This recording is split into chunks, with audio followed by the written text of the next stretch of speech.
রাম রাম সবাইকে। তো এই হলো বাংলাদেশি। এই সারা বাংলাদেশি কি বলছে একটু সবাই শোনো। ভারতকে ক্লিয়ারলি বলতে চাই, আমরা পাকিস্তান থেকে আলাদা হয়েছি বলে ভাববেন না যে পাকিস্তানের আদর থেকে আমরা বঞ্চিত হয়েছি। তো শুনলেন তো, এ শালা বলে পাকিস্তানি বলে ওর ভাই। শালা যার সন্তান কুলাঙ্গার গিলা শালা, এদের খায়া কাজ নাই। আরে আমরা তো জানি শালা পাকিস্তান তোর বাপ। বিষয়টা আর একটু ক্লিয়ারলি বলি, আপনারা দুই ভাই, একজন ভাই গড় করছেন চট্টগ্রামে, আরেকজন করছেন ঢাকাতে। এই কারণে কি আপনারা দুই ভাইকে আলাদা হয়েছেন, ঠিক আছে, তবে সম্পর্ক বিচ্ছিন্ন হয় নাই।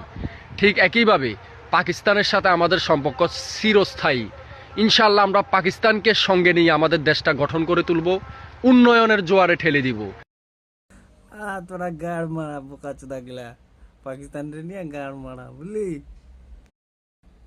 তো রাম রাম ভাই, সবাই দেখো শালা, এরা শালা আমাদেরকে ভাই মানে বন্ধু মনে করে না শালা। এদের যত পণ্য আছে সব বন্ধ করে দাও। শালা গুলাকে না খায় মারো, না খায়